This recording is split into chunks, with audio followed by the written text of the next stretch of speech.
Know that your fire is genuine. So fire is passion for God. If you have no passion for God, you don't have the fire of God. You need fire.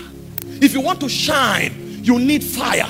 Fire is a precursor in this kingdom. If you want your seasons activated, you must be on fire. And if you want to be a witness, you must be on fire. This is why fire is so important. It was not added as a menu in this conference just to make someone excited. It's because a lot depends on it. What is the measure of your intensity? Sometimes when I look at our fathers, I weep, because at their age, they are still more on fire than us.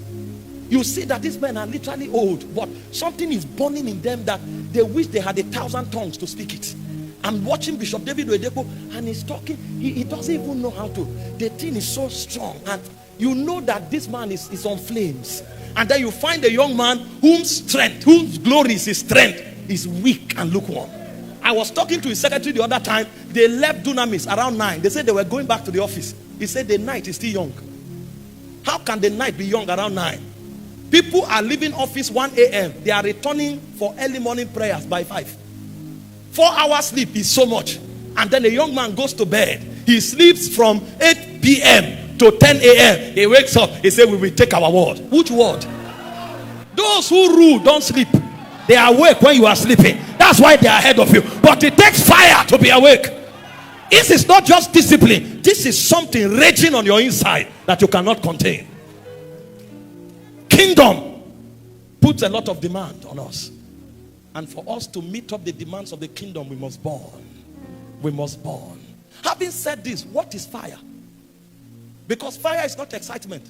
Fire is not youthful exuberance. Fire is not a product of adrenaline. Fire is a spiritual resource. And when you are on fire, there are certain indicators that show it. The first thing about fire is passion, unquenchable passion for God. I'm not talking passion for money. I'm not talking passion for preaching. I'm not talking passion for visibility. I'm talking passion for God. When you find a man who is on fire, the love of God wells up on his inside and he desires him daily. The Bible said, as the deer panted after the waters, it says, so my soul longeth, not after preaching, after you, my soul. Your soul is in a constant pursuit of God and his presence. When you begin to desire God above all, when a hunger is sustained in your spirit for God, know that you are on fire for God. In John 2:17, Jesus speaking, he said, the zeal of my Father's house. He wants to interact with the presence constantly. He said, that zeal has consumed me. We are in a generation where people love everything but God.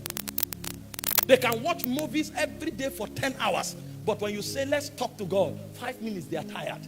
And so even our vigils today, we have to augment it with drama. We have to augment it with dancing and playing so that we manage time. But the fathers of old, if they say vigil, they start praying from 6 p.m. to 6 a.m.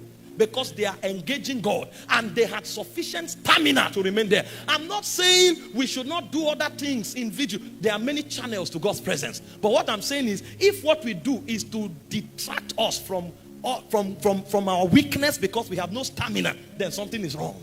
When was the last time you prayed alone all night? Not because you are going to preach somewhere. Not because you are going for a conference. Not because you needed to pray for the sick. You just prayed all night because you know that it was a desire that woke you up. You stayed there and focused. He said, kiss me with the kisses of thy mouth. He said, thy love is better than wine. Songs of Solomon chapter 1 verse 2. Thy love is better than wine. He said, because of the savory ointment of thy name. He said, the virgins love you. We will not remember the tales of the wine, but we will keep in mind that we have come to the bedchamber of our loved one. This is the kind of intensity that men carry. People love fame. Forget that somebody is on a mountain praying in tongues. Go and check the content of the prayer. Lord, me too, I must shine. So what is powering that prayer is jealousy, is envy. How can Matthew like this be making impact and I am here? If that is what's driving you, you don't have fire. That's a strange fire. Oh, Lord, I must make it this year. I must make it this year. Why will I still be like this? Look at where my mates are. Some of your mates are in the grave. I must make it this. That's not what pursues us. The power that drives us is more of you. More of you. More of you. More of you. If that becomes the substance of your spiritual passion, know that your fire is genuine. Know that your fire is genuine. So fire is passion for God. If you have no passion for God, you don't have the fire of God.